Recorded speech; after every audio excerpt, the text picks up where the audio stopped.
S தமிழூடாக இணைந்திருப்பதில் மகிழ்ச்சி. ஒவ்வொரு புதிய நிகழ்ச்சிகளுடன் எஸ் தமிழ் பரிணமித்துக் கொண்டிருப்பது நீங்கள் அறிந்ததே. அந்த வகையிலே அதிரும் வினாக்களும் உதிரும் உண்மைகளும் என்கின்ற அந்த நிகழ்ச்சியுடன் நாங்கள் பயணிக்கப் போகிறோம். ஒரே கேள்வி, 10 பிரமுகர்களுடைய பதில்கள். இது இந்த நிகழ்ச்சியின் வடிவம். இந்த நிகழ்ச்சியில் எஸ் தமிழுக்காக அரங்கவும் அதிரும் கணேஷ் அவர்களின் எண்ணத்தில் உதித்த அதிரும் வினாக்களும் உதிரும் உண்மைகளும்.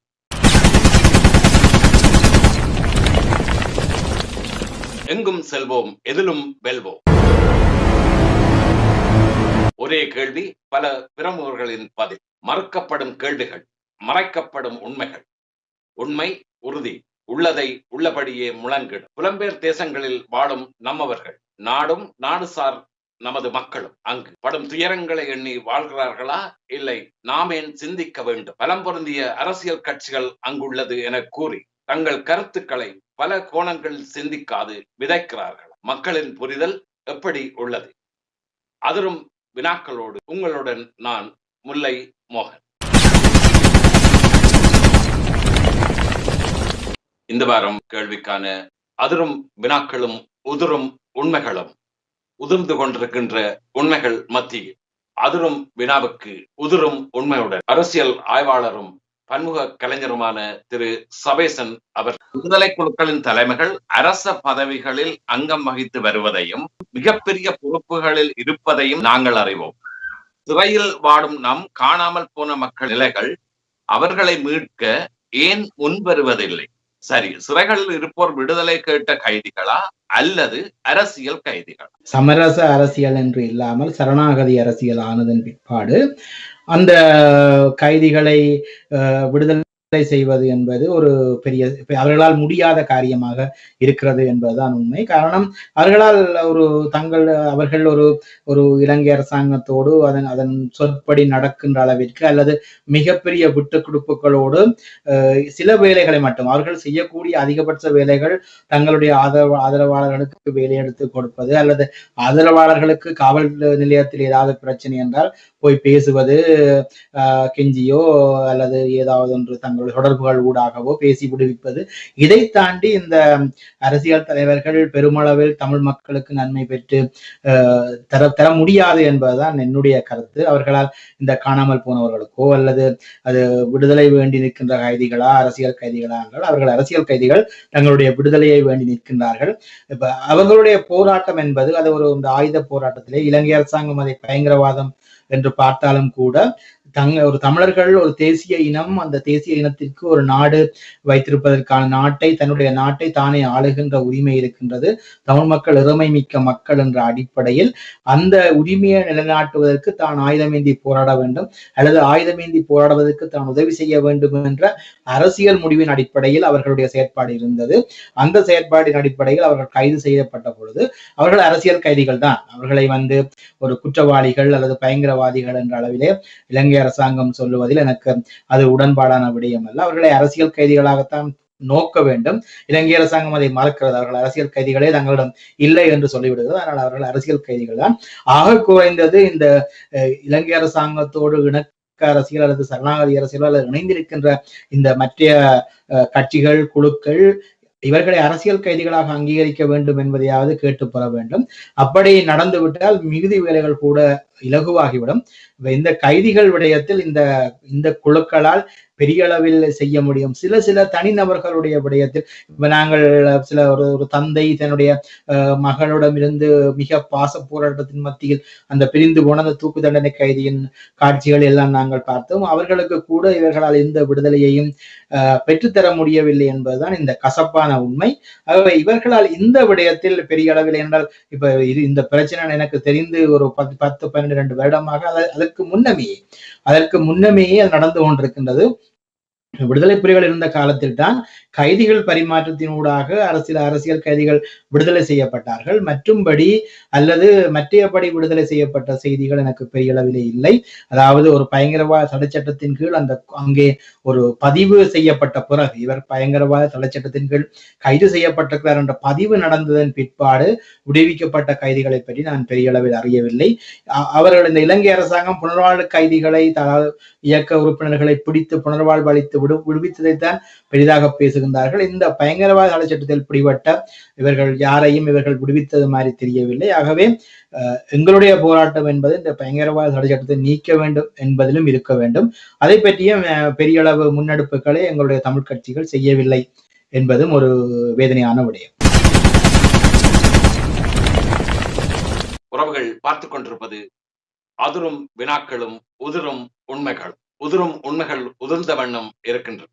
பல பிரமுகர்கள் தங்களுடைய கருத்துக்களை தங்களுடைய பார்வையில் பதிவு செய்த வண்ணம் இருக்கின்றனர். அந்த வகையில் சபேசன் அவர்களை தொடர்ந்து தாயகத்தில் இருந்து மட்டக்களப்பு முன்னாள் பாராளுமன்ற உறுப்பினர் திரு சிறுநேசன் அவர்கள். உண்மையில் முதலாவது விடயம், விடுதலை போராட்டத்தில் ஈடுபட்டவர்கள் அரசின் உயர் பதவிகள் இருக்கின்றார்கள் என்று சொன்னால், அதற்கு சொல்ல போனால் இபிடிபியும் ஒரு காலத்தில் ஆயுதம் தூக்கி போராடிய ஒரு அமைப்பு. அதன் தலைவராக இருக்கிற டக்ளஸ் தேவானந்தா அவர்கள் ஒரு கேபினட் ஒரு அமைச்சராக இருக்கின்றார் ஒரு பக்கம். அடுத்ததாக தமிழ் மக்கள் விடுதலை புலிகள் என்று சொல்லப்படுகின்ற அந்த கட்சியின் தலைவராக இருக்கின்ற சந்திரகாந்தன் அல்லது பிள்ளையானும் கூட இன்று ஒரு பாராளுமன்ற உறுப்பினராக இருக்கின்றார். இதைவிட கருணா கூட இன்று ஆளுங்கட்சியின் ஜனாதிபதியின் ஒரு இணைப்பாளராக இருந்து கொண்டிருக்கின்றார்கள். இப்படியானவர்கள் தான் இப்போது அரசோடு ஒரு பங்காளிகளாக இருப்பதை காணக்கூடியதாக இருக்கின்றது. இவர்கள் தான் நிஜமாக எங்களுக்கு தெரிகின்ற ஒரு விடயம். இவ்வாறு இருக்கின்ற போது இவர்கள் அரசாங்கத்தோடு பேரம் பேசி அரசியல் கைதிகளை, நீங்கள் விடுதலை போராட்டக்காரர்களா அல்லது விடுதலை விரும்பிகளா அல்லது அரசியல் கைதிகளா என்று கேட்டீர்கள். உண்மையில் அந்த விடயத்தை நாங்கள் ஒரு கண்ணோட்டத்தில் ஆராய்கின்ற போது உண்மையில் அரசியல் கைதிகள் என்று நாங்கள் சொல்ல வேண்டும். அதாவது அவர்கள் ஒரு அரசியல் நோக்கத்திற்காக போராடினார்கள் என்று அடிப்படையில் பார்க்கணும். அவர்கள் ஆயுதத்தை தங்களுடைய ஒரு பொழுதுபோக்குக்காக அல்லது விளையாட்டுக்காக ஏந்தவில்லை. ஒரு அரசியல் தீர்வை நோக்கி நகர வேண்டும் என்றுதான் கொஞ்சம் கடும் தீவிர தன்மையோடு எடுத்துக்கொண்டார்கள். எனவே அந்த அரசியல் நோக்கத்திற்காக அது தூக்கப்பட்டபடியால், ஆயுதங்கள் தூக்கப்பட்டபடியால் ஒரு அரசியல் கைதிகள் என்றுதான் நாங்கள் பார்க்கின்றோம். அது ஆட்சியாளர்களுக்கு அது வேறு சாயங்கள் பூசியும் தெரியலாம், பூசப்பட்டும் இருக்கலாம். அந்த அடிப்படையில் பார்க்கின்ற போது அரசியல் பங்கெடுத்துக் கொள்ளுகின்றவர்கள் கூட இப்படியான கைதிகள் அடைக்கப்படுவதற்கு காரணகர்த்தாக்களாக இருந்திருக்கின்றார்கள், கடத்தப்படுவதற்கு அல்லது அடைக்கப்படுவதற்கு காரணமாக இருந்திருக்கின்றார்கள். எனவே அவர்களுக்கு அந்த கைதிகளை விடுவிக்க வேண்டும் என்ற அக்கறை இருக்காது. ஏனென்றால் அவர்கள் வெளியில் வருகின்ற போது அவர்கள் தங்களோட ஒத்தி செய்வார்களா அல்லது அவர்கள் தங்களுக்கு முரணாக செயல்படுவார்களா அல்லது தங்களுக்கு எதிர்மா வருவார்களா என்ற கேள்வி எல்லாம் இருக்கின்றபடியால் அரசியல் கைதிகளை விடுவிக்கின்ற விடயத்தில் அவர்களுக்கு அக்கறை இல்லை. ஏனென்றால் அவர்கள் அரசியல் கைதிகளாக போவதற்கு இன்று அரசியல் உயர் பதவிகளை வகித்துக் கொண்டிருக்கின்ற போராட்டக்காரர்களும் காரணமாக இருந்திருக்கின்றார்கள் என்ற அடிப்படையில் அந்த கைதிகளை விடுவிப்பதற்கு அவர்களுக்கு நோக்கமில்லை. அதே நேரத்தில் விடுதலையை நோக்கி அவர்கள் போராடின போது விடுதலை சார்ந்த போராட்டக்காரர்களாக எங்கள் பார்வையில் தெரிகின்ற அதே வேளையில் அவர்கள் அரசியல் கைதிகளாகவும் இருக்கின்றார்கள். ஆனால் அரசாங்கத்தின் பார்வையில் அவர்கள் பயங்கரவாதிகளாக சித்தரிக்கப்படுகின்றார்கள் என்றுதான் உண்மை. வழமை போலவே STS தமிழ் ஒவ்வொரு புது நிகழ்ச்சிகளை தந்த வண்ணம் இருக்கின்றது. அந்த வகையில் இப்போது இந்த நிகழ்ச்சியை நீங்கள் பார்த்துக் கொண்டிருக்கின்றீர்கள். இது அதிரும் வினாக்களும் உதிரும் உண்மைகளும். பல பிரமுகர்களின் ஒவ்வொரு வித்தியாசமான கருத்துக்களை நீங்கள் கேட்டுக்கொண்டிருக்கின்றீர்கள். அந்த வகையிலே அதிரும் வினாக்களும் உதிரும் உண்மைகளில் தங்களுடைய கருத்துக்களை தெரிவித்தது திரு சிறுநேசன் அவர்களை தொடர்ந்து அதிரும் வினாவில் உதிரும் உண்மையுடன் இணைகின்றார் சமூக சேவகரும் எழுத்தாளருமான திருமதி ராஜி பெட்டர்சன். விடுதலை குழுக்களின் தலைமைகள் அரச பதவிகளில் அங்கம் வகித்து வருவதையும் மிகப்பெரிய பொறுப்புகளில் இருப்பதையும் நாங்கள் அறிவோம். சிறையில் வாடும் நம் காணாமல் போன மக்கள் நிலைகள் அவர்களை மீட்க ஏன் முன்வருவதில்லை? சரி, சிறைகளில் இருப்போர் விடுதலை கேட்ட கைதிகளா அல்லது அரசியல் கைதிகள்? சிறையில் இருப்போர் அரசியல் கைதிகள் என்று சொல்லப்படுகிறது. அதே நேரத்தில் எந்தவித தொடர்புமே, போராட்டங்களில் எந்தவித தொடர்புமே இல்லாத அப்பாவி மக்களும் சிறையில் கைது செய்யப்பட்டு இருக்கின்றார்கள். உங்களுக்கு தெரியும், அந்த நுகேகொட என்று நான் நினைக்கின்றேன், அந்த பகுதியில் அந்த குண்டுவெடிப்பு நடந்த பொழுது உண்மையில் 1000க்கு மேற்பட்ட தமிழர்கள், அவர்கள் தமிழர்கள் என்பதற்காகவே கைது செய்யப்பட்டார்கள். அவர்கள் பூஷா முகாமில் அடைக்கப்பட்டார்கள். ஆனா அவர்களுக்கும் அந்த போராட்டத்துக்கும் என்ன ஒரு சம்பந்தமே கிடையாது. ஒரு உதாரணத்துக்கு நாங்கள் கூற முடியும். இந்த அரசியல் கைதிகளாக இருக்கிறவர்கள் பலருடைய வாழ்க்கையை நான் கேட்டிருக்கிறேன். அவர்கள் ஒரு சூழ்நிலையால் மாட்டிக்கொண்டவர்களை தவிர அவர்கள் ஒரு ஆயுதம் தாங்கி போராடினவர்களோ அப்படி நாங்கள் கூற முடியாது. தமிழர்கள் என்ற ஒரு காரணம் தான் நாங்கள் குறிப்பிட முடியும். ஆனா நீங்கள் இப்ப கேட்டதன் பிரகாரம் ஒரு அரசியல் மிகப்பெரிய ஒரு பதவியில் இருக்கிறவர்கள் அவர்கள் தங்கள் பதவிக்காக தங்களுடைய பதவி அல்லது தங்களுடைய பதவியை தக்க வைக்க வேண்டும் என்பதும் தாங்கள் எவ்வாறு அந்த பதவிகளை பெற்றுக்கொண்டார்களோ அவர்களுக்கு விசுவாசமாக இருக்க வேண்டும் என்பதுதான் அவர்களுடைய நோக்கமே தவிர தமிழருக்கு அல்லது இவர்களுக்கு இப்படி ஒரு சேவை செய்ய வேணும் என்ற அந்த மனப்பாங்கு அவர்களிடம் இருப்பதாக நான் பார்க்கவில்லை. அவர்கள் தங்களுக்கு தங்களுடைய அரசியல் நலன் கருதிய அப்படிப்பட்ட ஒரு செயற்பாடுகளை தான் அவர்கள் தொடர்ந்தும் செய்து கொண்டிருக்கின்றார்கள். இது நாங்கள் எப்படி பார்ப்போம் என்று சொன்னால், அரசியலில் இதெல்லாம் சகஜம் என்று சொல்லுவார்கள். அதாவது ஒரு பிரச்சனை இருந்தால் தான் அதை வைத்துக் கொண்டு அரசியல் செய்ய முடியும். சோ எங்களோட நாட்டுல பிரச்சனைகள் எல்லாம் தீர்ந்து விட்டது அப்படி என்று சொன்னால் எதை வைத்து அவர்கள் அரசியல் செய்ய முடியும் என்பதை நாங்கள் சிந்திக்க வேண்டும். இன்று காணாமலாக்கப்பட்டோருடைய பிரச்சனை கூட ஒரு அரசியல் மயப்படுவதையும் அதற்கு எதிர்ப்புகள் உருவாகுவதையும் நாங்கள் பார்க்கணும். இன்றைக்கு எங்களுடைய அந்த பொறுப்பில் இருக்கிறவர்கள், அதாவது ஒரு அரசியல் ஒரு பவர், அரசியல் என்றது பவர் என்று சொல்லுவார்கள் அல்லவா, அந்த பொறுப்பில் இருக்கிறவர்கள் அவர்கள் நினைத்தால் சில விடயங்களுக்கு நிச்சயமாக தீர்வு காண முடியும், அவர்களால் உதவ முடியும். ஆனால் அதை செய்ய மாட்டார்கள் என்றால் அவர்களுக்கு இந்த காரணங்களை வைத்துதான் நீங்கள் ஒவ்வொரு முறையும் அரசியல் பிரச்சாரங்களை நாங்கள் பார்ப்போம். ஆனால் அதில் ஒவ்வொரு முறையும் அரசியல் கைதிகள் பற்றி பேசப்படுகிறது, காணாமலாக்கப்பட்டோர் பற்றி பேசப்படுகிறது, தமிழருக்கு தீர்வு என்று பேசப்படுகிறது. இப்படி அந்த ஒவ்வொரு விடயங்களும் தமிழருக்கு அபிவிருத்தி என்று பேசப்படுகிறது, தொழில் வாய்ப்பு என்று பேசப்படுகிறது. சோ இப்படியான விடயங்களை அவர்கள் பேசிக்கொண்டே இருக்கிறார்கள். இப்படியான விடயங்களை வைத்துதான் அவர்கள் அந்த பதவிக்கும் வருகிறார்கள். சோ இவர்களுக்கு தீர்வு கண்டுவிட்டால் அவர்கள் எதை வைத்து அரசியல் செய்ய முடியும்? சிந்தித்து பாருங்கள். சோ அதுதான் இன்றைய நிலையாக இருக்கிறது. நாங்கள் எதிர்பார்ப்பதும் எங்களுடைய தவறாகவே இருக்கிறது. நன்றி. அதிரும் வினாக்களும் உதிரும் உண்மைகளும் தங்களுடைய கருத்துக்களை தெரிவித்ததில் சமூக சேவகரும் எழுத்தாளருமான திருமதி ராஜி பெட்டர்சன் அவர்கள் கனடாவில் இருந்து கலந்து கொண்டார். உறவுகள் பார்த்து கொண்டிருப்பது STS தமிழில் அதிரும் வினாக்களும் உதிரும் உண்மைகள். அதே கேள்வி, பலருடைய பதில்கள். அந்த வகையில் தொடர்ந்து இணைந்து கொள்கின்றார் பிரான்சில் இருந்து ஐக்கிய நாடுகள் மனித உரிமை சபையின் செயற்பாட்டாளரும் அரசியல் ஆய்வாளருமான திரு கிருபாகரன் அவர்கள். தற்பொழுது விசேடமாக 2009 முள்ளிவாய்க்கால் அல்ல, அதற்கு முன்னாலும் எமது தமிழ் அரசியல் கைதிகள் என்பது அந்த வரவினத்தில் எந்த மாற்றமும் இருக்க முடியாது. காரணத்தை நான் சொல்லுகின்றேன். ஸ்ரீலங்கா சொல்லும் விளக்கம் நாங்கள் இருக்க முடியாத விளக்கம். JVP அங்கு அவர்கள் ஆயுதங்களை எடுத்து போராடியவர்கள் அரசியல் கைதிகள் என்று அவர்களுக்கு மன்னிப்பு கொடுத்து விடுதலை செய்யப்பட்டிருக்கிறது. இங்கு நாங்கள் நாட்டை பிடிக்கப் போகவில்லை. வடக்கு கிழக்கில் எமக்குரிய தாயகத்தை விடுதலை போராட்டம் மூலம் வெல்வதற்கு போனது ஒழிய முழு ஸ்ரீலங்காவை விழுங்குவதற்கு போகவில்லை. அங்கு அவர்கள் நிச்சயமாக அவர்கள் அரசியல் கைதிகளாக இருந்தால் எங்களுடைய தமிழ் கைதிகளும் அரசியல் கைதிகள் தான். அதை யாரும் மறக்க முடியாது. அதற்குரிய வரவிலக்கணத்தை தான் பெறுகின்றார்கள். நீங்கள் சொல்வது நிச்சயமாக சரி. விடுதலையை பற்றி பேசியவர்கள், பெரிய விடுதலை போராட்டத்துக்கு தலைமை தாங்கியவர்கள் இப்பொழுது பெரிய பதவிகள் இருக்கின்றார்கள். ஆனால் அவர்கள் இப்பொழுது முன்பு நடந்த விடுதலை போராட்டத்தையே கொச்சைப்படுத்தும் நிலைமைக்கு கதைக்கின்றார்கள், செய்கின்றார்கள், நடக்கின்றார்கள். அதற்கு காரணம் அதிகாரம். தமக்குள்ள அதிகாரத்தை பறிபோகாமல் பார்ப்பதற்கு. ஏனென்றால் அவருடைய சொற்பதம் கதைப்பது தேவையில்லாத விடயங்களை அவர்கள் முன்வைப்பார்கள் என்றால் அவருடைய பதவிகள் பறிபோகும். ஆகையால் இங்கு நாங்கள் அவர்கள் இந்த அங்கு அரசியல் கைதிகளாக இருக்கும் தமிழ் இளைஞர்கள், இப்பொழுது இளைஞர்களாக சென்றவர்கள் நியமான வயதாக வந்து விட்டார்கள். இவர்களுக்காக இவர் குரல் கொடுப்பார்கள் என்று எதிர்பார்ப்பதும் தவறு. நிச்சயமாக அந்த தலைவர்கள் ஒரு குரல் கொடுக்காவிட்டாலும் எமது அரசியல் பிரதிநிதிகள் நன்றாக குரல் கொடுக்கலாம். அவர்கள் இதை ஒரு முழுநேர வேலையாக செய்வதில்லை. அவர்கள் பகுதி நேரமாக ஏதாவது ஒரு சம்பவம் நடந்தால் அதை வழக்கில் போய் கோர்ட்டில் போய் கதைப்பார்களே ஒழிய இதற்கான ஒரு தந்திரத்தையோ அதுக்கு உரிய யுக்தியையோ அவர்கள் பாவிப்பதில்லை. இதனால் எமது அரசியல் கைதிகள் தொடர்ந்தும் வாடுகின்றார்கள். நிச்சயமாக பதவியில் இருப்பவர்கள் குரல் கொடுக்கப் போவதில்லை. விசேடமாக தமிழ் அரசியல் தலைவர்கள் யாரும் பதவியில் உள்ளவர்கள் அவர்கள் குரல் கொடுத்தால் அவர்களுடைய பதவி பறிபோகும் என்பது அவர்களுக்கு தெரியும்.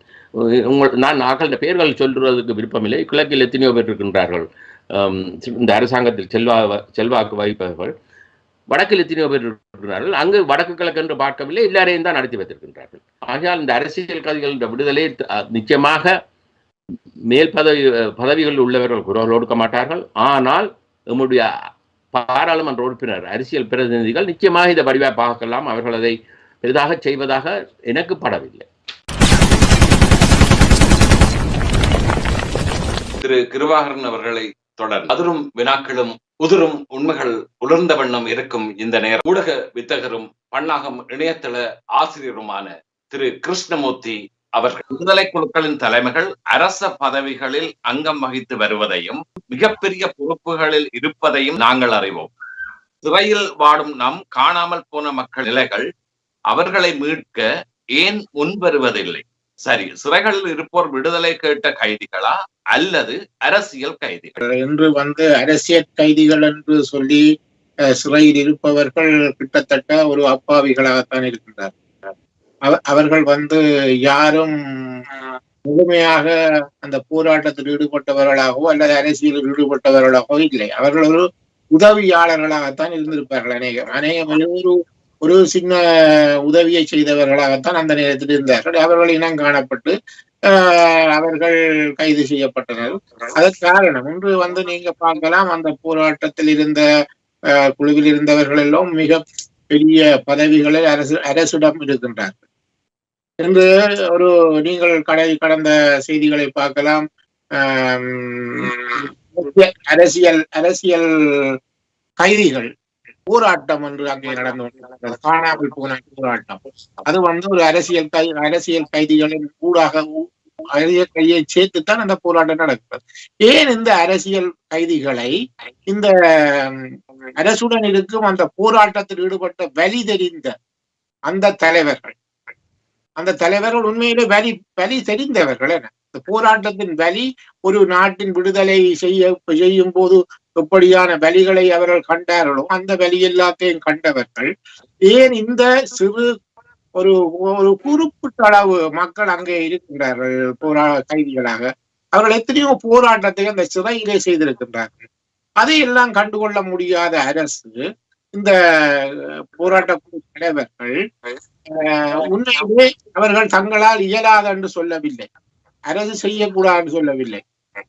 அரசியல் நடத்துவதற்கு ஒரு காரணம் வேண்டும். ஒவ்வொரு இடத்துல மேடையிலே நீங்கள் சொல்லும் போது என்ன சொல்ற, அரசியல் கட்சி விடுதலையை நாங்கள் முன்னெடுப்போம். எல்லா எலெக்ஷன் இவ்வளவு நடந்த எலெக்ஷனை சொல்லப்பட்ட ஒரு முக்கியமான விடயத்தில் இது ஒன்று. அப்போது அங்கே சொல்லுவதற்கு ஒன்றுமில்லை. கேள்வி இல்லை என்று சொன்னால் என்னென்று மறுமொழி எழுதுவது. அப்ப கேள்வி ஒன்று இருக்க வேணும். அந்த கேள்விதான் அது. அதை யாரும் அங்கே விடுதலை செய்வதற்கு தயாரில்லை. காரணம் என்னன்னு சொன்னால் அங்கே இருப்பவர்கள் வெளியில் இருப்பவர்களுக்கு முக்கியமானவர்கள் அல்ல. அவர்கள் முக்கியமானவர்களா இருந்தால் இன்று விடுதலை செய்யப்படுவார்கள். உதாரணத்துக்கு நேரே சொல்லலாம், இன்றைக்கு பிள்ளையான் அரசுக்கு தேவைப்பட்டவர், ஒரு கொலை குற்றவாளி என்று சொல்லி இவ்வளவு காலமும் அங்கே இருந்தவர், இன்று அவர் விடுதலையாகி இருக்கின்றார். அப்ப அவரை விடுதலை செய்ய முடியுமா இருந்தால் ஏன் மற்ற சாதாரண அரசியல் கைதிகளை ஏன் விடுதலை செய்ய முடியாது? இது நாங்கள் விடுதலை செய்வதற்காக அவர்களை பிடிக்கவில்லை. நமக்கு பிரச்சனை இருக்குது, இங்கே அரசியல் பிரச்சனை இந்த நாட்டிலே இருக்கிறது என்பதை மற்ற நாடுகளுக்கும் காட்ட வேண்டும் என்பதற்கு ஒரு விளம்பரத்துக்காக அவர்கள் வைத்திருக்கிறார்கள். அந்த விளம்பரத்தை பயன்படுத்தி சிலர் ஆதாயம் தேடிக்கொண்டிருக்கின்றார்கள். அளவுதான் இது. அரசியல் கைதிகளை விடுவதற்கு இந்த அரசுடன் இருக்கும் தமிழ் அமைப்பு ஒன்றுணர்ந்தாலே காணும். அடுத்த நாள் அரசியல் கைதி முற்றாக விடுதலை வெளியேறி வரக்கூடிய சந்தர்ப்பங்கள் இருக்கின்றது.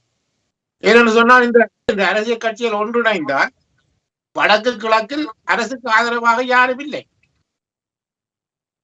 அவர்கள் வெளியேறினால் ஆதரவில்லை. அப்ப அரசுக்கு அந்த ஆதரவு தேவை.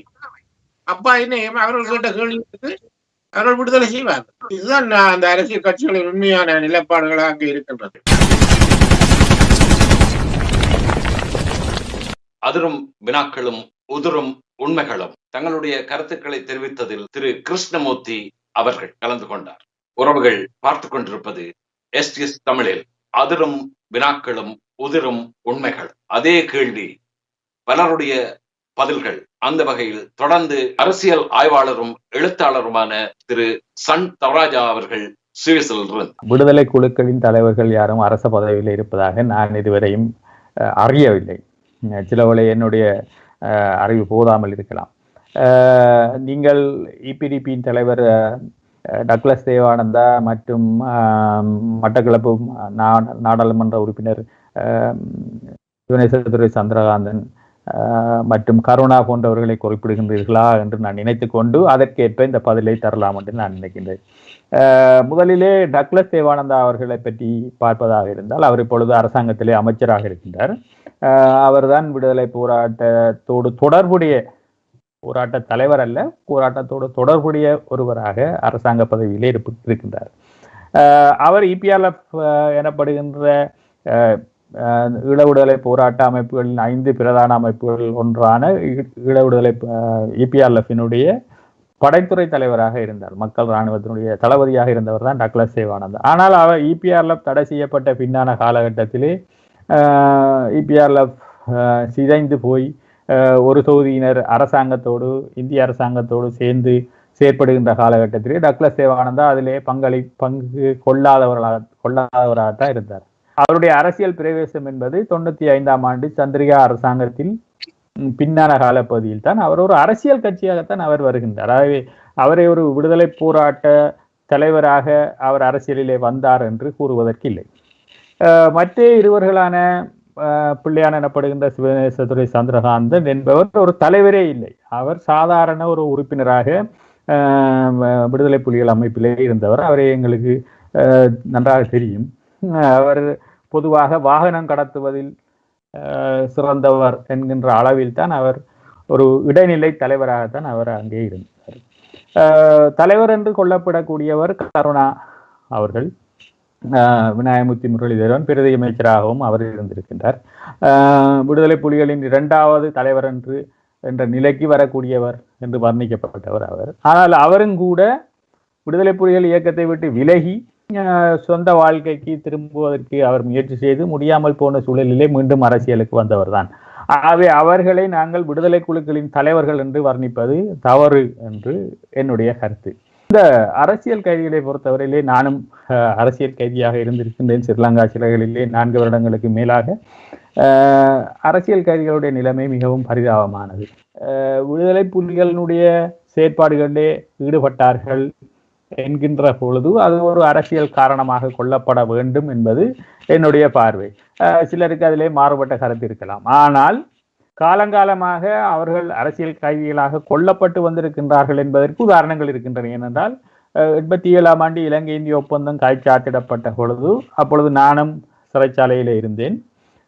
அங்கே இருந்த பலரும், நூற்றுக்கணக்கானவர்கள் இந்த ஒப்பந்தத்தின் அடிப்படையிலே விடுதலை செய்யப்பட்டார்கள். இலங்கை இந்திய ஒப்பந்தம் ஒரு அரசியல் ரீதியான ஒப்பந்தம்.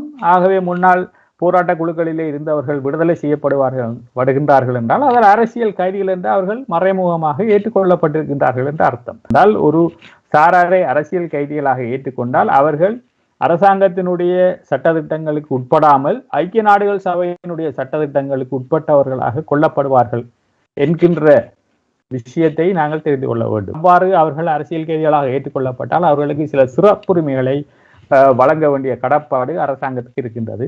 அதனை அரசாங்கங்கள் விரும்புவது. ஆகவே எதிரிகளை மன்னித்து அவர்களை விடுதலை செய்கின்ற ஒரு மனோபாவம் அவர்களிடம் இருக்கும் என்று நாங்கள் எதிர்பார்க்க முடியாது. ஏனென்றால் இவர்கள் அனைவருமே விடுதலை புலிகளுடைய கொலைப்பட்டியலில் இருந்தவர்கள்.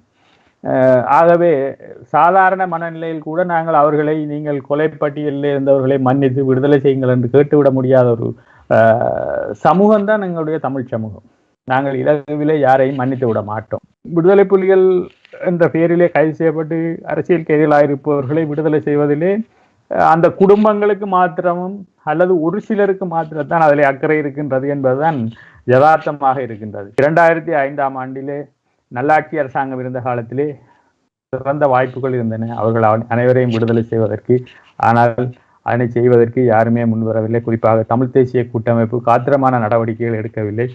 ஆனால் அரசியல் கைதிகளை மறந்துவிடக் கூடாது என்பதிலேயும் நான் உறுதியாக இருக்கின்றேன். என்றால் 20 வருடங்களை கடந்து கூட அங்கே பலர் இருக்கின்றார்கள். தங்களுடைய முழு வாழ்க்கையுமே தொலைத்துக் கொண்டிருக்கின்றார்கள். உங்களுக்கு தெரியும், இதே போன்ற ஒரு சூழலிலே ரஜினிகாந்த் கொலை வழக்கிலே கைது செய்யப்பட்ட 7 பேர் தமிழ்நாட்டின் சிறைகளில் இருக்கின்றார்கள். அவர்களுடைய விடுதலைக்காக மிகப்பெரிய இயக்கங்கள் நடந்து கொண்டிருக்கின்றன, மிகப்பெரிய போராட்டங்கள் நடந்து கொண்டிருக்கின்றன. ஆனால் அந்த அளவுக்கு ஈழத்திலே இருப்பவர்களுடைய ஈழ விடுதலை போராட்டத்தோடு சம்பந்தப்பட்ட அரசியல் கைதிகள் சம்பந்தமாக யாரும் பேசுவதில்லை. சிறையில் இருப்பவர்களுடைய பெயர்கள் தெரியுமா என்று கேட்டால் அதை கூட தெரிந்து கொள்ளாத அளவுக்கு தான் எங்களுடைய தமிழ் சமூகம் இன்று இருந்து கொண்டிருக்கின்றது. சரியான பட்டியல் யாரிடமும் இல்லை, எத்தனை பேர் இருக்கின்றார்கள் என்ற புரிதல் இல்லை. அவ்வாறான ஒரு சூழல் தான் இருந்து கொண்டிருக்கின்றது. வழமை போலவே STS தமிழ் ஒவ்வொரு புது புது நிகழ்ச்சிகளை தந்த வண்ணம் இருக்கின்றது. அந்த வகையில் இப்போது இந்த நிகழ்ச்சியை நீங்கள் பார்த்து கொண்டிருக்கின்றீர்கள். இது அதிரும் வினாக்களும் உதிரும் உண்மைகளும். பல பிரமுகர்களின் ஒவ்வொரு வித்தியாசமான கருத்துக்களை நீங்கள் கேட்டுக்கொண்டிருக்கின்றீர்கள். அந்த வகையிலே அதிரும் வினாக்களும் உதிரும் உண்மைகளில் சன் தவராஜா அவர்களை தொடர்ந்து இணைந்து கொள்கின்றார் ஆஸ்திரேலியாவில் இருந்து சட்டத்தரணி ரவீந்திரன் அவர்கள். விடுதலை குழுக்களின் தலைமைகள் அரச பதவிகளில் அங்கம் வகித்து வருவதையும் மிகப்பெரிய பொறுப்புகளில் இருப்பதையும் நாங்கள் அறிவோம். சிறையில் வாடும் நம் காணாமல் போன மக்கள் நிலைகள் அவர்களை மீட்க ஏன் முன்வருவதில்லை? சரி, சிறைகளில் இருப்போர் விடுதலை கேட்ட கைதிகளா அல்லது அரசியல் கைதிகள்? அவர்கள் விடுதலை கேட்ட கைதிகளா அல்லது அரசியல் கைதிகளா என்பதே இன்னும் தெளிவில்லை. இன்றைய நீதி அமைச்சர் சொல்லுகிறார், அரசியல் கைதிகள் என்று ஒருவரும் தடுப்பில் இல்லையா. ஆகவே அரசியல் கைதிகள் என்றவற்றை விடுதலை செய்ய சொல்லி கேட்கிறதில் நியாயம் இல்லை என்று அரசாங்கத்தினுடைய வாதம். இதுல எல்லாத்திலும் மனவிரக்தி என்னென்றால், ஒரு சட்டத்தினுடைய ஒழுங்கில் அவர்கள் எத்தனை பேர் எதற்காக கைதியாக இருக்கிறார்கள் என்பதே தெரியாமல் தான். ஆயுதங்களோடு ஒரு விடுதலை போராளிகள் ஒரு வீட்டுக்கு புகுந்து இன்றைக்கு நாங்கள் இங்கு தங்கத்தான் வேண்டும், எங்களுக்கு இடம் தர வேண்டும் என்று கேட்டவதற்காக, அதை செய்ததற்காகவும், எங்களுக்கு இன்றைக்கு உணவு வேண்டும் என்று உணவு கொடுத்ததற்காகவும் PTA பயங்கரவாத சட்டத்தின் கீழே பலர் பேர் வந்து 15-20 ஆண்டுகளாக சிறை வைக்கப்பட்டிருக்கிறார்கள். கோர்ட்டுக்கு கூட கொண்டு வரப்படவில்லை. அதே சமயத்துல எங்களுக்கு எல்லோருக்கும் தெரியும், விடுதலை போராட்டத்தில் இருந்த ஒருவருக்கு ஆள் தண்டனை கொடுக்கப்பட்டு இளம் வயதினர் அவருடைய மனைவி துயரத்தால் இறந்து அவர் செத்த வீட்டுக்கு வந்த மரணச்சடங்கிற்கு வந்த பொழுது அவருடைய காலை கட்டி பிடித்து நின்று அழுது கொண்டிருந்த குழந்தைகள். இவர்களுடைய எதிர்காலத்துக்காவது தகப்பன் வந்து குழந்தைகளை பார்க்கட்டும் என்று சொல்லி எத்தனையோ கடிதங்கள் அந்த காலத்தில் இருந்த பிரசிடென்ட்டுக்கும் எல்லாருக்கும் அனுப்பப்பட்டது. லட்சத்துக்கும் மேலான கையெழுத்துக்கள் இட்டு மனுக்கள் தரப்பட்டன. அவையில ஒரு விதமான விழிவும் வரவில்லை. அது இதற்கும் யாரும் வசியவில்லை. அரசுக்கு முண்டு கொடுத்து தெரிந்தவர்களுக்கும் இந்த அவலத்தை நீக்கினால் தான் நாங்கள் உங்களை தாங்கி பிடிப்போம் என்று சொல்ற திராணி இருக்கையில். ஆகவே ஒத்தூதி கொண்டிருப்பவர்கள் எந்த உயர் பதவிகளில் இருந்தாலும் என்னதான் செய்ய முடியும்? அவரால் செய்ய முடியாது. கொலையாளி என ஒரு கோர்ட்டு தீர்ப்பளித்து மரண தண்டனைக்கு அகப்பட்டிருந்த ஒரு கைதியை பொது மன்னிப்பில் விடுவதையே சுட்டிக்காட்டி இந்த அநியாயம் ஏன் என்று கேட்கிறதுக்கு திராணி இல்லாத இந்தவர்களால் தங்கள் இருப்பை இழந்து போகக்கூடிய சந்தர்ப்பம் ஏற்படலாம் என்றால் அவர்கள் வாயை திறக்க மாட்டோம். ஆகவேதான் நாங்கள் இன்று வரைக்கும் இந்த 15-20 காலத்துல எந்த ஒரு கைதியையும் விடுவிக்கக்கூடியதாக இல்லை. ஆஸ்திரேலியாவில் இருந்து கலந்து கொண்ட சட்டத்தரணி ரவீந்திரன் அவர்களை தொடர்ந்து அதிரும் வினாக்கு உதிரும் உண்மையுடன் அதே கேள்வி, பலருடைய பதில்கள் அந்த வகையில் தொடர்ந்து இணைந்து கொள்கின்றார். பிரான்சில் இருந்து பொதுச்சேவை, அரசியல் என பல முகம் கொண்ட திருமதி ஜெனி ஜெயச்சந்திரன் அவர்கள். கண்டிப்பாக இந்த மக்கள் விடுதலையும் அரசியலும் ஒன்றுதான். அதாவது விடுதலைக்காக அரசியல் என்ற ஒரு ஜனநாயக அரசியல் தோத்து போன இடத்துலதான் விடுதலை வேட்கையோட அந்த உணர்வுகளோட 1000 பேரையில தூக்கி இருக்கிறார்கள். அது 2009 வரைக்குல உண்மையில முன்னணி தோழர்கள் எல்லாம் ஒவ்வொரு கட்டத்துல அழிந்து கொண்டு போற கடைசி கட்டத்துல உண்மையில சரண்டர் ஆகினது அல்லது பிடிபட்ட ஆக்கள் எல்லாம் உண்மையில அப்பாவி இளைஞர்களும் யுவதிகளும் தான். ஆகவே இந்த இடத்துல நாங்கள் உலகத்தின் போராட்டங்கள் எல்லாமே கடைசி கட்டத்துல வரைக்குல ஒரு சமரசம் பேசப்படும். இந்த பணைய கைதிகள் இதுல விடுதலை செய்யப்படணும். இது எங்கட நாட்டிலே சேவரா போராட்ட காலத்துல நடந்த ஒரு உண்மை. ஆகவே இந்த விஷயம் எங்களுடைய மக்களின் அடிப்படையிலே அந்த குழந்தைகள் உண்மையில ஒரு பக்கம் பார்த்தால் கடைசியாக இருந்த தலைமைகள் எல்லாம் அழிஞ்சு போய்க்கல, குழந்தைகள்லாம் நாங்க வந்தது 10, 12, 14 வயது குழந்தைகள் எதுவுமே தெரியாத ஆயுதத்தை தூக்க வேண்டிய ஒரு நிர்பந்தத்துக்கு ஆளாக்கப்பட்டிருக்கின்றன. பல காரணங்கள் அதுல இருக்கலாம். ஆனால் என்ன காரணமா இருந்தாலும் அந்த சமூகத்துல அந்த குழந்தைகள் மறுவாழ்வு கண்டு அனுப்பப்பட்டு திரும்ப அந்த குழந்தைகள் திரும்ப வீட்டுக்கு வராம இருக்கிறது. அல்லது விடப்பட்ட காலத்துல இளம் நினைக்கிறேன் 2004-03 அந்த சமாதான உடன்படிக்கைக்கு பிறகுதான் 40-45 வயசுக்குள்ளே போராளிகள் திருமணம் ஆகினவர்கள். அப்ப அவர்களோட குழந்தைகள் 7-8 வயசுக்கு உட்பட்ட குழந்தைகளாத்தான் இருந்தவர்கள். ஏன் போராட்டத்துல நடந்து கொண்டு ஓடிக்கொண்டு இருக்கையிலேயே யுத்த களங்களுக்குள்ள பிறந்த குழந்தைகளும் இருக்கின்றன. அப்ப இப்படியானவர்களோட தகப்பன்மார் தாய் தகப்பனை இழந்த சகோதரங்கள் இந்த பிள்ளைகளை வாழ்வை கொடுத்தாத்தான் அங்கே இருக்கிற அடுத்த தலைமுறைக்கு நாங்கள் ஆரோக்கியமான பெற்றோர்களை அங்க கையளிக்க முடியும். ஒரு வாழ்விழந்த பெற்றோர் யுத்தத்துக்கு பிறகு வடகிழக்குல 99,000 கிட்டத்தட்ட 1 லட்சத்தை தாண்டின பெண்கள் குடும்ப சுமையை பொறுக்க வேண்டிய வாழ்விழந்த பெண்களாக இருக்கு. எங்களுக்கு விதவை என்று சொல்லவே கஷ்டமா இருக்கு. ஏனென்றா இன்னும் எத்தனை பேர் உயிரோட விரைவினம் என்று காத்து கொண்டிருக்கிற சமூகம் தான் எங்களுடைய பெண்கள் சமூகம். என்னுடைய தகப்பன் வெறுவேறு, என்னுடைய கணவன் வெறுவேறு, இந்த அப்பா வெறுவேறு என்று காத்து கொண்டிருக்கிற சமூகத்தில இருந்து இருக்கிறார். ஆகவே இது பொது மன்னிப்பென்று வழங்கப்படணும். புதிதாக ஒன்றும் இல்லை. சேவூராக்கு செய்ததை எங்களுக்கு செய்யுங்க, அல்லது சர்வதேசத்துல செய்த தென்னாப்பிரிக்கால செய்ததை எங்களுக்கு செய்யுங்க. இது ஒவ்வொரு நாட்டிலே நடந்த யுத்தத்துக்கு பிற்பாட்டான ஒரு தீர்வு எங்களுக்கு செய்யுங்க. இதை நீங்க சொல்ற மாதிரி அரசுல இருக்கிற கட்சிகள் போய் செய்தோம்னா அது நாங்கள் பார்க்கலாம். இப்ப சொல்ல போனா நீங்க சொல்ற மாதிரி அரசு கட்சிகள் இருக்கிறீங்களா, இப்ப டக்ளஸ் தேவானந்தா தான் இருக்கிறேன். அவரும் பல இடத்துல வச்சிருப்பார். ஆனா அவங்க தங்களுக்கு ஒரு இப்ப அவர் ஒரு அரசு பிரதிநிதியா இருக்கிற கடந்த காலத்துல ஒரு விடுதலை போராட்டத்தின் தலைமை தான். ஆனா ஒரு அரசு எந்த அரசு வந்தாலும் போகக்கூடிய பிரதிநிதியா இருக்கீங்களா அவர் அரசு கட்டுப்பாட்டுக்குள்ள தான் இருக்கிறேன். ஆகவே அந்த இதை அவரால் மீறலாம் சொல்லுவார்கள். இல்ல இன்றைக்கு உண்ணாவிரதம் இருக்கிறார்கள், நான் வாக்கு கொடுத்துட்டு வந்துட்டேன் சார், அதை விடுதலை செய்யணும். அவர் சொல்ல பொருங்க டக்ளஸ், அது சில நீதி விசாரணைகள் நடக்க மாட்டேன். அப்ப நீதி விசாரணை கண்டு போய்கள் அங்க எதுவும் செய்யலாது. சுமந்திரன் உட்பட எத்தனை லோயர்ஸ் போனாலும் செய்யலாது. இதுக்குள்ள நேற்று பார்த்த கூத்துத்தான் பெரிய விஷயம். மணிவண்ணம் புடிவட்டோன்னு எதிரும் குதிரமான நின்றவர்கள் எல்லாம் 25 லோயர்ஸ் போய் நின்று வழியால் எடுத்ததே தெரியாதனமா கைய வச்சு அது ஒரு பெரிய ஒரு பிரச்சனையாக சர்வதேச அளவுல வரப்போது. மணிவண்ணன் கூட ஒரு சிறந்த லோயர், அவர் தனக்கே வாதாடி வழியால வரக்கூடிய இது. ஆகவே எல்லாரும் சேர்த்து அவரை எடுக்க வேண்டிய ஒரு தேவை வரைக்கும் அரசாங்கம் டக்குண்டு விடுது.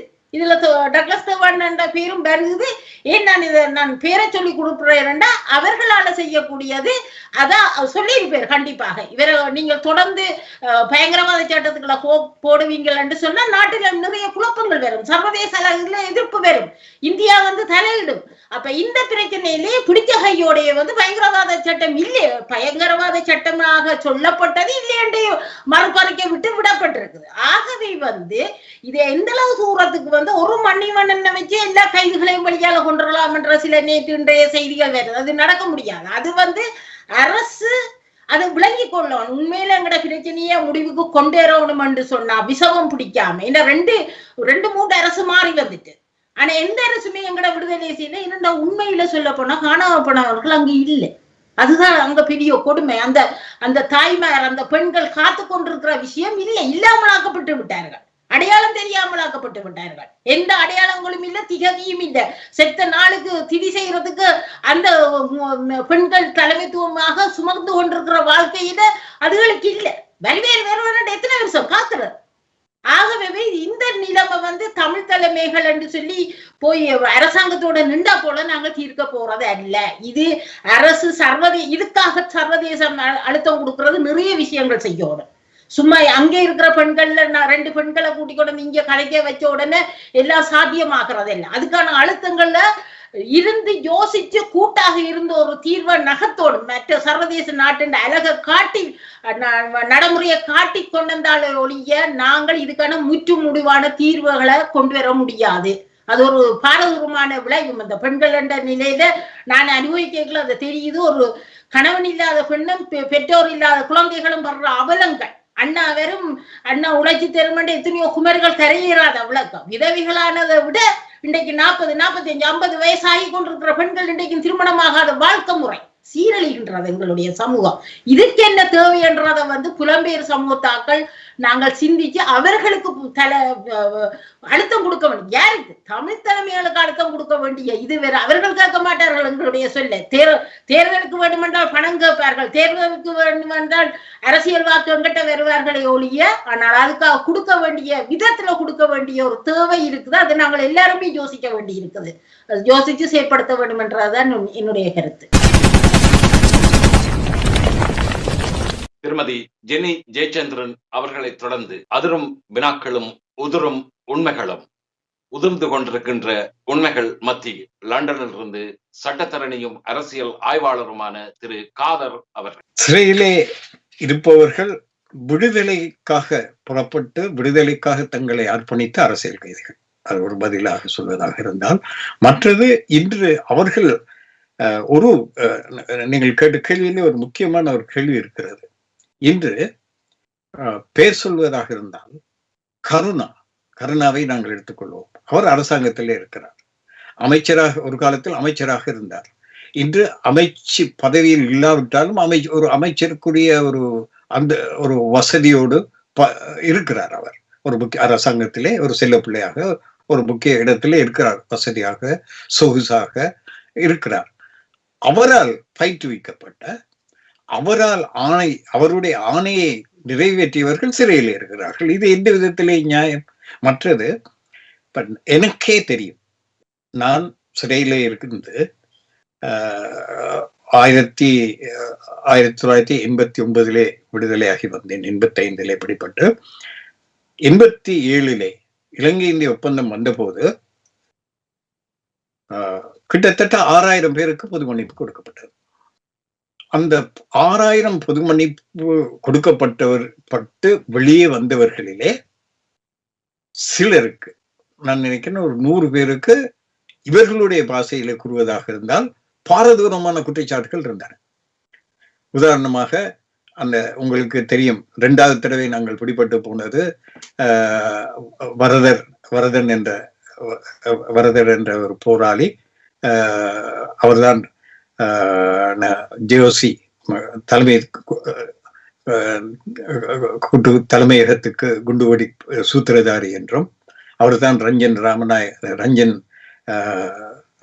அந்த பாதுகாப்பு அமைச்சர் ஆக இருந்த உதவி ரஞ்சன் கொலை செய்தவர் என்றும், அப்படி பாரிய குற்றச்சாட்டுகளுக்குரியவராக பிறகு கருதப்பட்டார். ஆனால் இவர்தான் முன்னர் காத்தாங்குடி வங்கி கொலை, இப்படி இலங்கையில மிகப்பெரிய வற்றையெல்லாம் செய்து கொண்டு அங்கே வந்திருந்தார். அவருக்கெல்லாம் விடுதலை கிடைத்து விட்டது. ஆனால் போஸ்டல் ஒட்டிய சில பேரை அங்கே பிடித்து வைத்திருந்தார்கள். அவர்களுக்கு அந்த பொது மன்னிப்பிலே வெளியே விடவில்லை. ஏனென்றால் தொண்டமானுடைய அழுத்தம் அங்கே இருந்தது, மலையத்தை சேர்ந்தவர்கள். நானெல்லாம் அந்த பொது மன்னிப்பிலே என்னை விடவில்லை. அதற்கு பிறகு நாங்கள் சத்தியாகிரகம் இருந்து 1 வருடம் வெளியிலே உள்ளுக்கிருந்தும் வெளியிலும் நடத்தப்பட்ட போராட்டத்தின் காரணமாகத்தான் நாங்கள் வெளியே வந்தோம். அப்படி இன்று சிறையிலே இருக்கின்ற இவர்களுடைய பட்டியல் அப்படியே என்னிடம் இருக்கிறது. அதிலே ஒருவருக்கு 600 வருடம் கொடுக்கப்பட்டிருக்கிறது. அவரெல்லாம் விடுதலை இயக்க தலைவர் பிரபாகரன் பிடிபட்டிருந்தால் கூட அவருக்கு கூட இவ்வளவு பெரிய தண்டனை கொடுத்திருப்பார்களா என்பது சந்தேகம். அவ்வளவு பெரிய வாரிய குற்றத்தை செய்தவர்கள் அங்கு யாரும் இல்லை. அதே போல வெறுமனே அந்த தெரிந்திருந்தும் தகவல் கொடுக்கவில்லை போலீசாருக்கு என்று சொல்லி சொன்னவர்கள், அப்படியான குற்றம் சுமத்தப்பட்டவர்கள் இருக்கிறார்கள். 20 வருடத்துக்கு அதிகமாக சிறையிலே வாடுபவர்கள் அங்கே இருக்கிறார்கள். இவர்கள் எல்லாம் இந்த அளவுக்கு ஒரு தண்டனை வழங்கியிருந்தால் கூட இந்த நேரம் அவர்கள் சிறையிலிருந்து வந்திருப்பார்கள். இதுல கொடுமை நீங்கள் சொன்னதுதான். இவர்களுக்கு ஆணையிட்டவர்கள் புலிகள் இயக்கத்தின் தலைவர் அளிக்கப்பட்ட பிறகு அதனுடைய தலைவராக இருந்தவர் கேபி. அவர் இன்று அரசாங்கத்தின் செல்லப்பிள்ளையாக இருக்கிறார். அப்படி அவர்களுடைய ஆணையை மேற்கொண்டவர்கள் இன்று சிறையில் இருக்கும்போது இவர் சொகுசாக இருப்பது அவர்களுக்கும் மனசாட்சி இல்லை. இந்த அரசாங்கம் செய்வதற்கும் அந்த செய்கின்ற இந்த முறைக்கும் ஒரு நியாயம் இல்லை. இன்னொரு பக்கத்திலே 79களிலும் 71 ஒரு ஆயுத கிளர்ச்சி இலங்கையிலே நடைபெற்றது. அதிலே ஆயிரக்கணக்கான சிங்கள இளைஞர்கள் கைதானார்கள். அவர்களுக்கு பொது மன்னிப்பு கொடுத்து வெளியே விடப்பட்டது. அவர்களும் இப்படியான ஆயுத தாக்குதல்களிலே ஈடுபட்டவர்கள். அதன் பிறகு 88 90 வரைக்குமான 2வது ஜேபி கிளர்ச்சியில் பிடிப்பட்டவர்களுக்கும் பொது மன்னிப்பு கொடுக்கப்பட்டது. ஆனால் இவர்களுக்கு மாத்திரம் பாரபட்சம் காட்டுவதற்கு ஒரே ஒரு காரணம் தான் இருக்கிறது, இனவாதம். இதை தவிர அங்கு வேறு எந்த காரணமும் இல்லை. அடுத்தது இந்த தாங்களே தலைவர்கள் என்று சொல்லப்படுகின்ற இந்த காட்டிக் கொடுத்த தலைவர்களுடைய அக்கறையினம், இதுவும் ஒரு காரணம். அதிரும் வினாக்களும் உதிரும் உண்மைகளும் உதிர்ந்து கொண்டிருக்கின்ற உண்மைகள் மத்தியில் லண்டனிலிருந்து சட்டத்தரணியும் அரசியல் ஆய்வாளருமான திரு காதர் அவர் கலந்து கொண்டார். அதிரும் வினாவுக்கு உதிரும் உண்மையுடன் இறுதியாக இணைந்து கொள்கின்ற ஜெர்மனியில் இருந்து சமூக செயற்பாட்டாளரும் அரசியல் ஆய்வாளருமான திரு ராஜன் அவர். விடுதலை குழுக்களின் தலைமைகள் அரச பதவிகளில் அங்கம் வகித்து வருவதையும் மிகப்பெரிய பொறுப்புகளில் இருப்பதையும் நாங்கள் அறிவோம். சிறையில் வாடும் நம் காணாமல் போன மக்கள் நிலைகள் அவர்களை மீட்க ஏன் முன்வருவதில்லை? சரி, சிறைகளில் இருப்போர் விடுதலை கேட்ட கைதிகளா அல்லது அரசியல் கைதிகள்?